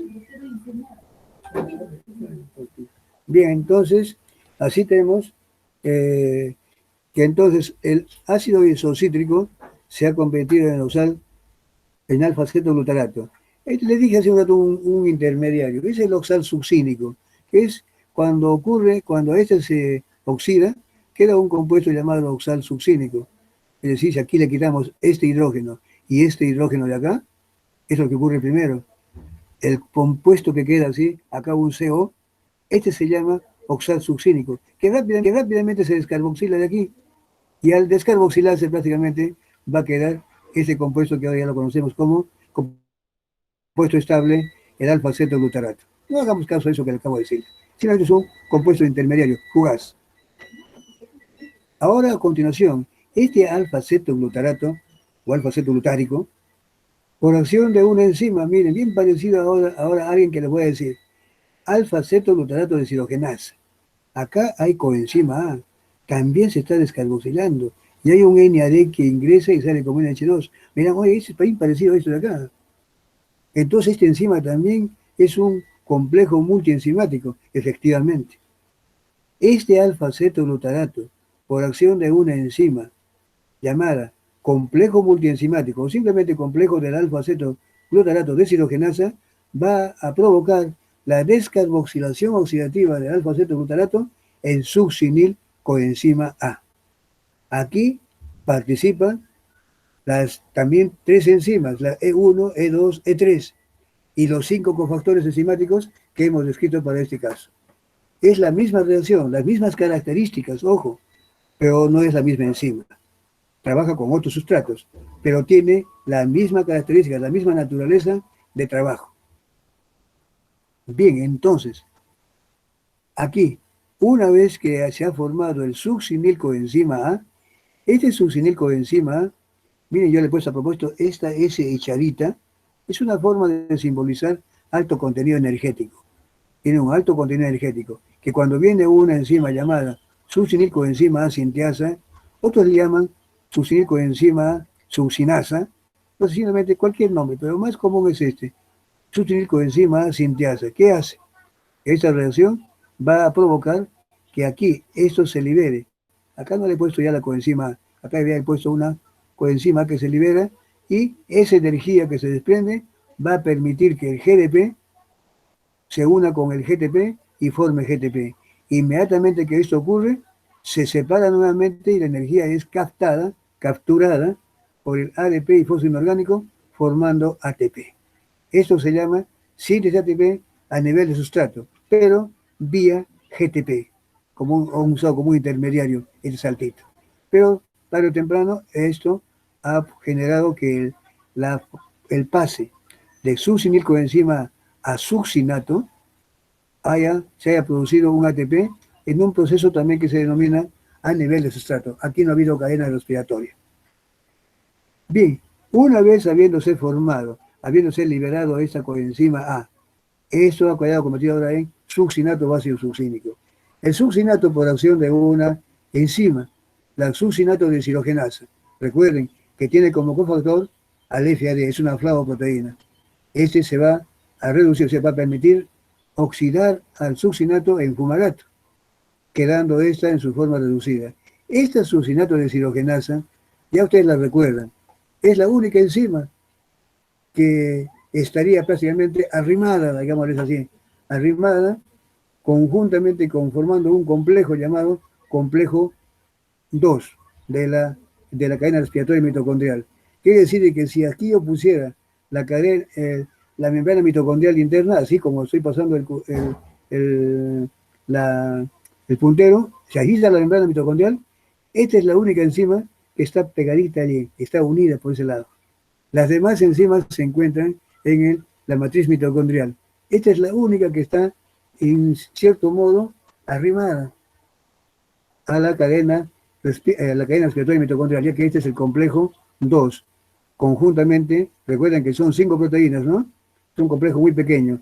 4 proteínas más un centro ferroazufre y una succinato deshidrogenasa que conforman el complejo 2, que tiene como cofactor al FADH2. Este es de la cadena respiratoria, pero también es parte del ciclo de Krebs. Bien, pasemos adelante. Ese es un detalle que no voy a preguntarles también ni a detenerme a tanta cosa allí. Pasó este paso y aquí dejó succinato convertido en fumarato. Este fumarato, ahora por acción de una enzima fumarasa, incorpora agua, miren, lo incorpora aquí y un hidrógeno acá, y se convirtió en malato. Esto ahora toma la forma de otro compuesto que ahora se denomina ácido málico o malato. El ácido málico o malato, ahora a continuación, ¿qué es lo que va a ocurrir? Que por acción de una enzima llamada malato deshidrogenasa, la mitocondrial, porque también hay citoplasmática, la mitocondrial, ¿qué va a hacer? Que en presencia de NAD, ese va a oxidar al ácido málico, convirtiéndolo o reconvirtiéndolo en oxalacetato. Y el NAD queda reducido, NADH2. Este oxalacetato, ahora, la reacción real, cuando ustedes vean, bueno, solamente es un detalle, ¿no? Esa reacción es bien difícil de ocurrir. Su delta G es realmente el único positivo, es que le van a regresarse. La reacción normal es de que esto debería venirse para acá. Entonces ¿por qué no cerraba yo? Esta reacción que les conté, les dije, tiene un delta G muy altamente negativo, de menos 8,1 me parece que es, no recuerdo bien. Pero lo cierto es de que la, la exergonicidad de esa reacción jala, arrastra eso para acá. Lo poquito que quiere mantener esta enzima para mantener el equilibrio, a pesar de que esto quiere regresarse, ese poquito que queda acá se lo lleva. Esa enzima tiene que cerrarla. Esta se la roba y se la roba. Y al final, en ese afán es que se va concretando este ciclo. Gracias a la exergonicidad, es decir, altamente exergónica, un delta G negativo, que hace que esta reacción sea arrastrada. Y esa es la que hace que esta reacción, que normalmente debería ser para acá y no tanto para allí, se cierre y genere este ciclo, llamado ciclo de Krebs. Son detalles, miren, por si acaso, yo no pienso preguntarles eso por ninguna razón del mundo, por si acaso. No, solamente eso, que lo importante es eso que usted ponerles. ¿Cómo está ocurriendo? ¿Dónde ocurre esto? ¿Cuál es su función? Bueno, ¿y cuál es entonces, qué función cumple el ciclo de Krebs? Primero, hablemos de las etapas. ¿Cómo se regula?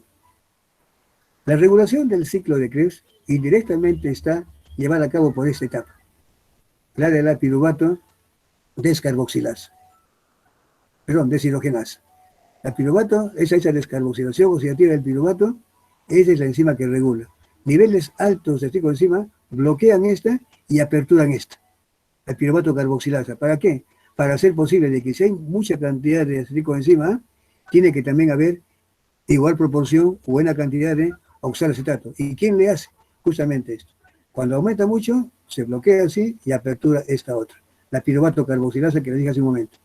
Y de eso también se puede activar esta otra que se llama enzima málica, para que dando ácido málico se regenere en eso y de esa forma esté garantizando la presencia, la permanencia de oxalacético para dar origen al ciclo de Krebs. Esta es la vía más importante.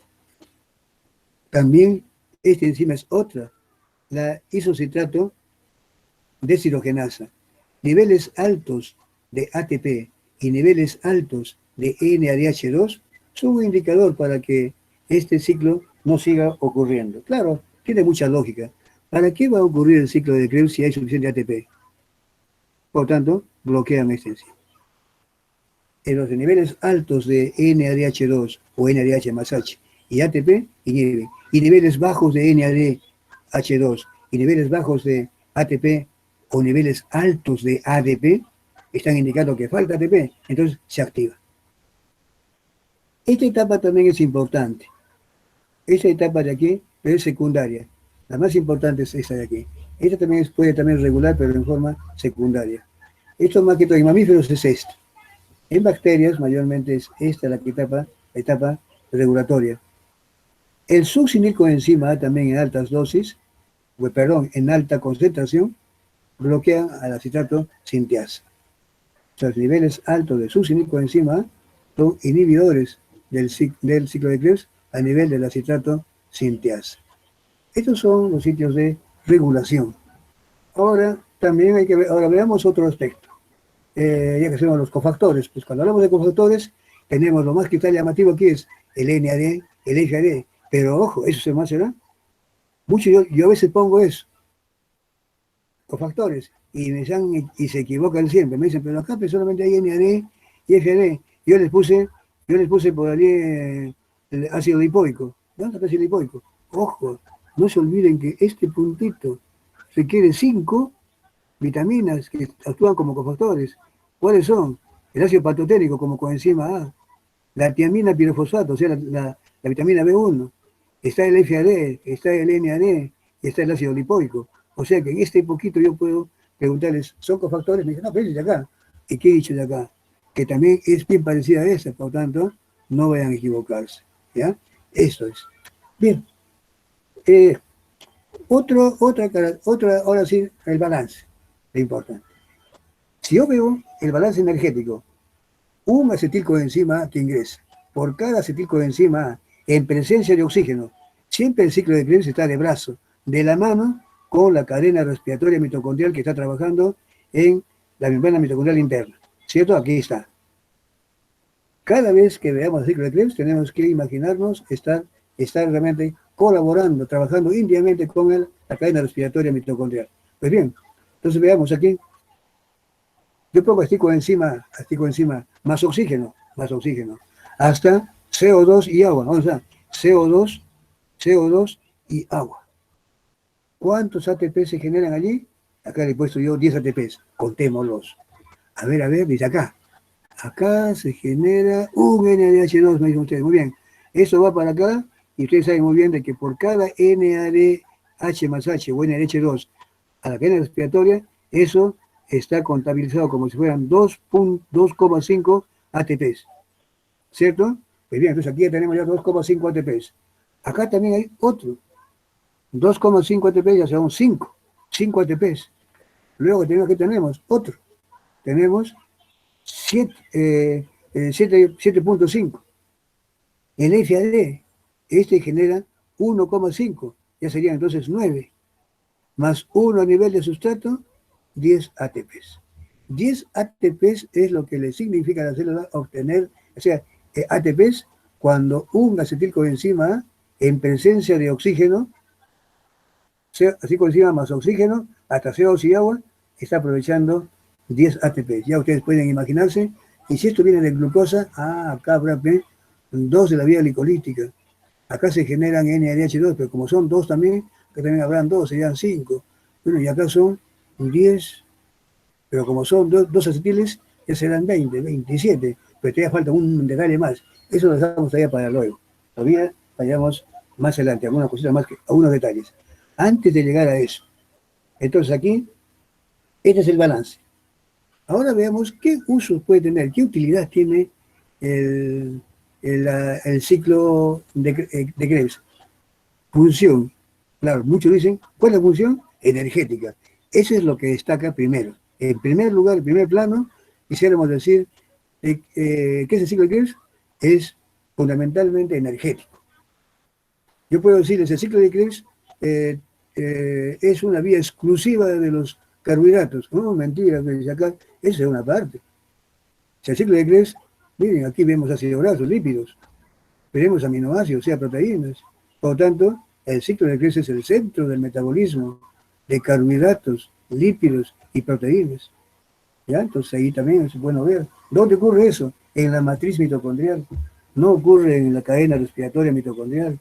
Perdón, no ocurre en la cadena respiratoria, en la membrana interna, ni en el espacio intermembrana, ni en el núcleo. Ciclo de Krebs ocurre en la mitocondria. ¿En qué parte? En la matriz mitocondrial. Bien. Aparte de su función energética, que son estos 10 ATPs por cada acetilcoenzima, ¿qué otra función se le atribuye al ciclo de Krebs? Muchas.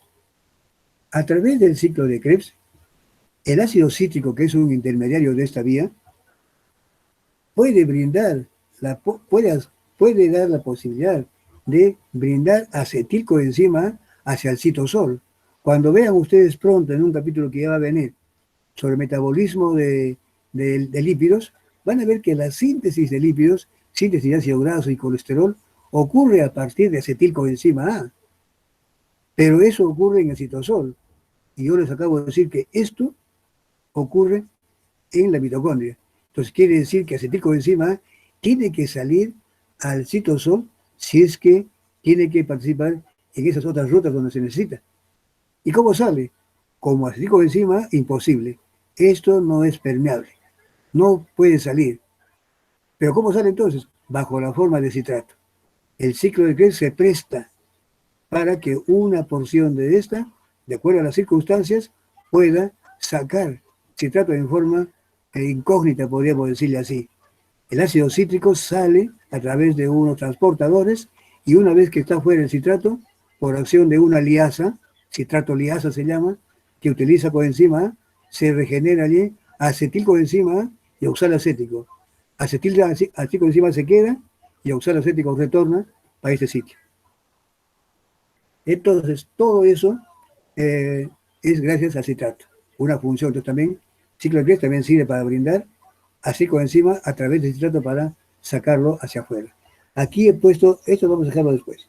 Aquí también, esto, aquí. Tu acetilcoenzima no está necesariamente obligado a seguir, a terminar todo esto.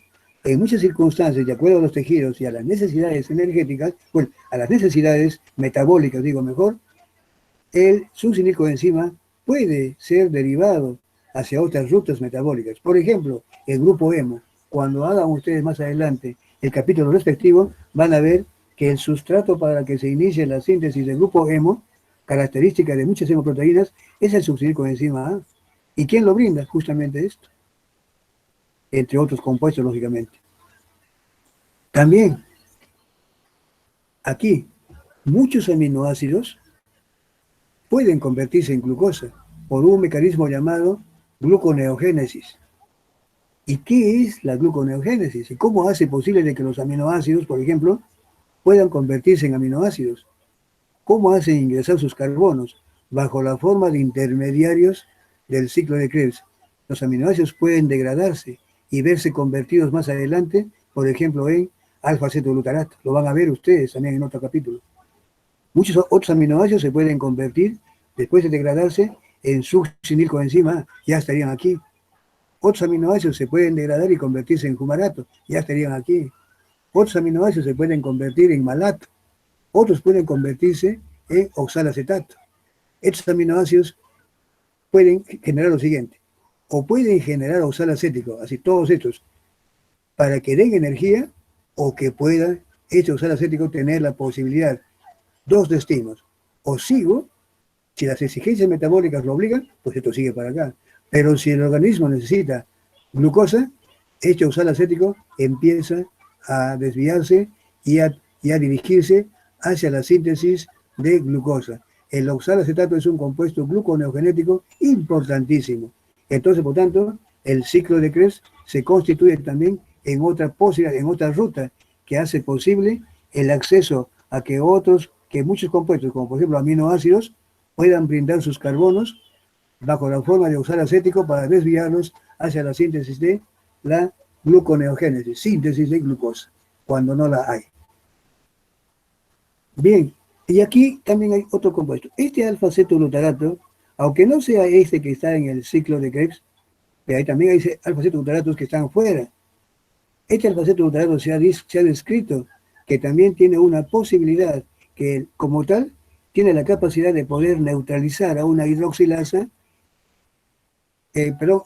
activar a una hidroxilasa para que permita neutralizar, degradar a un factor llamado de la hipoxia, causante o responsable de algunos tumores cancerosos.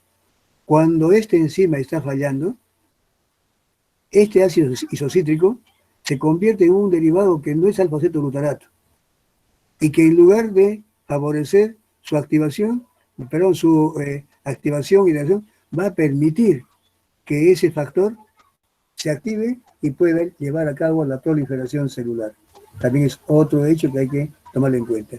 Otro punto que puse aquí, inhibida por fluorocitrato, he puesto aquí. Esta agonitasa que pongo aquí es importante. Cuando ustedes han visto de que el flúor que usan para la potabilización del agua, han visto ustedes que cuando es en mucha cantidad, han visto casos en un colegio, hace como 3 o 4 años, una intoxicación, no sé en qué colegios, que habían usado una piscina donde le pusieron exceso de cloro y hubo intoxicaciones, incluso creo que muerte de un niño. Bueno, entonces la pregunta es, ¿cómo inhibe esto? Aparte de que el flúor también inhibe a la enzima aldolasa que han visto ustedes en la vía glicolítica, el efecto viene aquí. Este flúor puede formar un complejo con el citrato y se convierte en el fluorocitrato. Y el fluorocitrato es desconocida, prácticamente va a inhibir, a bloquear, no va a ser reconocida por esta aconitasa. O sea que muchos dicen, inhibe la aconitasa. No, no inhibe la aconitasa. Lo que hace es que el fluorocitrato es un compuesto que prácticamente no es reconocido, o si se une, no permita que trabaje y que siga para adelante. Se bloquea el ciclo de Krebs. Imagínense, bloquear el ciclo de Krebs es dejar sin proporcionar ATP. La célula prácticamente está en grave peligro. Esto es lo que le decía del alfa-cetoglutarato. Hay este alfa-cetoglutarato, esta isocitrato de deshidrogenasa tipo 1, esta es la que está en el citosol, utiliza NADP. Esta se convierte en alfa-cetoglutarato. Esa normalmente, ¿qué es lo que hace? Va a actuar sobre esas hidroxilasas junto con fierro, ascorbato, y permite que se hidroxile este factor inducido por la hipoxia. Al hidroxilarse, va a haber la ubiquitinización y esto va a llevarlo a dirigir hacia la degradación a nivel proteosómico. ¿Qué ocurre cuando esta enzima falla? Que esta enzima con defecto va a convertir al alfa-cetoglutarato en el D2 hidroxilutarato, que muy lejos esto no está presente. Esta va más bien a estabilizar a este factor y favorecer que esto genere todo ello que está en relación con crecimiento tumoral. Eso es realmente, hoy en día, esta isocitrato de circunstancia tipo 1 ha sido considerado como un marcador de ciertos tipos de tumores. Creo que uno es la de pulmón. Ese es un añadido que les hago. Entonces, bien, ahora sí, nos quedan 10 minutos para hacer el balance energético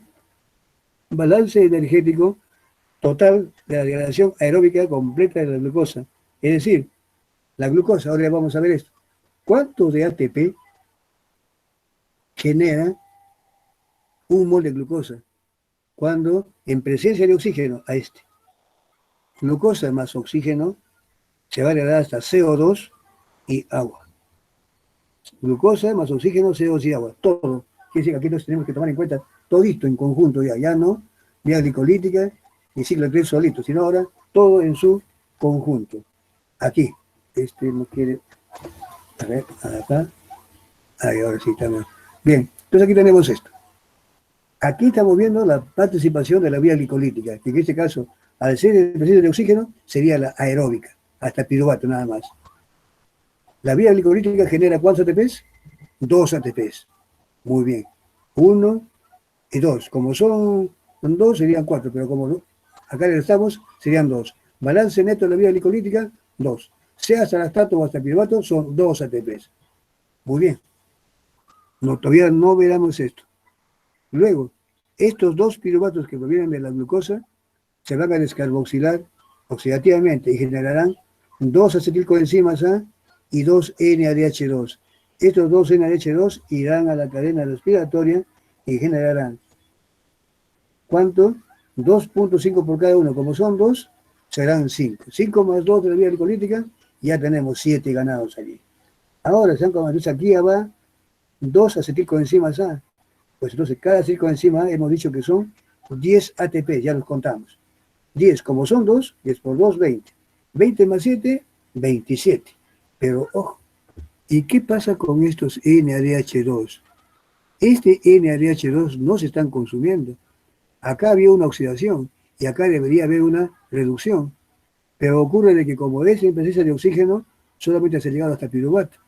Estos, podríamos decir en forma figurada, también están reclamando su participación de una forma. Además de que en nuestro organismo, nuestras células, no puede haber un exceso de NADH2. Si esto sigue ocurriendo y no hubiera esto, este acúmulo puede conllevar a serias dificultades metabólicas, serios problemas metabólicos. Entonces, de alguna forma, este NADH2 que no se logró usar aquí, tiene que ir a la mitocondria. También pugna por entrar a la mitocondria. Y esa forma de ingresar lo hace a través de 2 mecanismos llamados lanzaderas.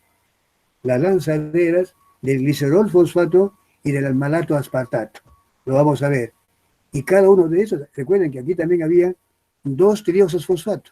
Por lo tanto, aquí también habrá 2 NADH2 que le vamos a llamar 2 NADH2 extramitocondriales, las que han quedado sin ser usadas en la vía glicolítica aeróbica.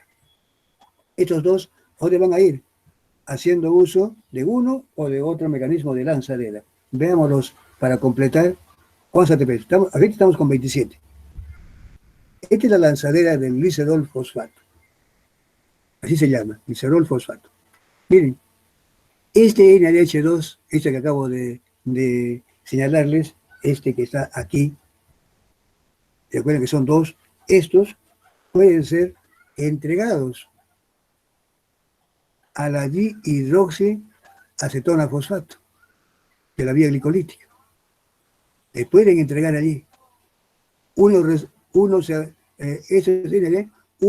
captado aquí y otro sería captado acá. Y al hacer eso, queda convertido en glicerol 3-fosfato. Esto es gracias a la acción de la enzima glicerol 3-fosfato deshidrogenasa citosólica, porque hay otra glicerol 3-fosfato deshidrogenasa mitocondrial. Esta es que usa NAD y esta otra es la que usa FAD.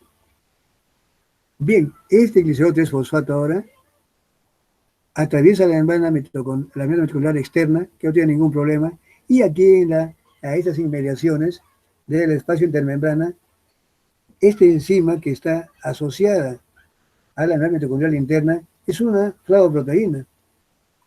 No es por si acaso el complejo 2. Ese complejo 2 también tiene FAD, pero ese es como el ácido succínico. Aquí tenemos aquí 0,3-fosfato de deshidrogenasa mitocondrial que también tiene FAD. Esta va a recibir dos hidrógenos, así como esos, allí hacen lo contrario. Dos hidrógenos se lo entrega al FAD, que ahora queda como FADH2, y esta restituye la dihidroxiacetona fosfato, que retorna nuevamente aquí y lleva otro. Acá lo recibe de NAD y acá se lo entrega a un FAD. Eso le está significando una pérdida en realidad. Este FADH2 ahora va a la coenzima Q y para que adelante ya saben ustedes toda la historia. ¿Cuántos ATPs por cada FAD que va a la cadena respiratoria? 1,5. ¿Cómo son 2? 3. Teníamos 27 más 3, entonces serán 30 ATPs si es que usa la lanzadera del glicerol fosfato. Y la del malato, aspartato. Malato, aspartato. Este acá. Miren, haciendo uso de estos transportadores o cotransportadores. Aquí hay otro mecanismo.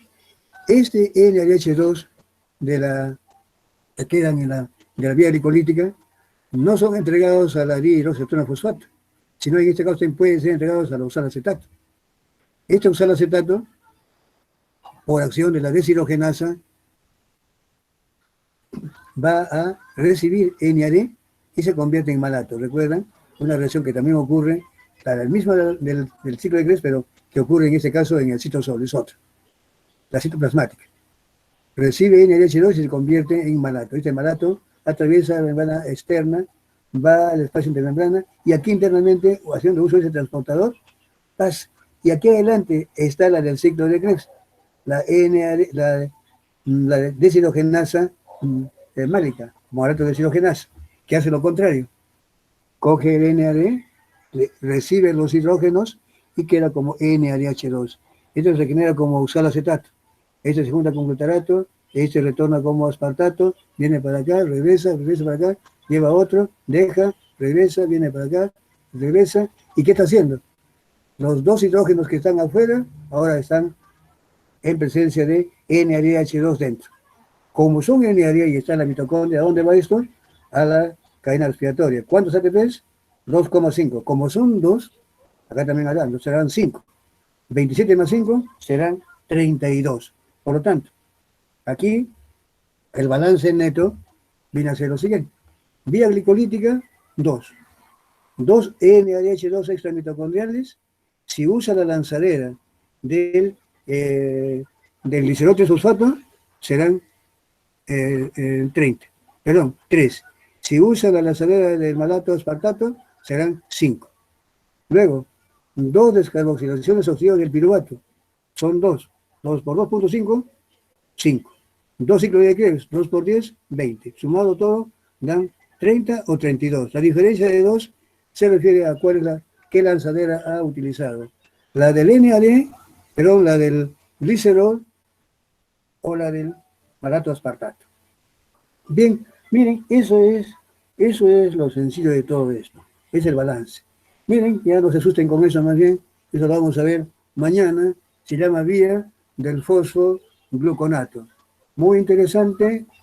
Todas esas cosas, no crean que todos estarán mirando, uy, ahora sí que nos mató con este profesor. No crean, eso es lo más fácil más bien.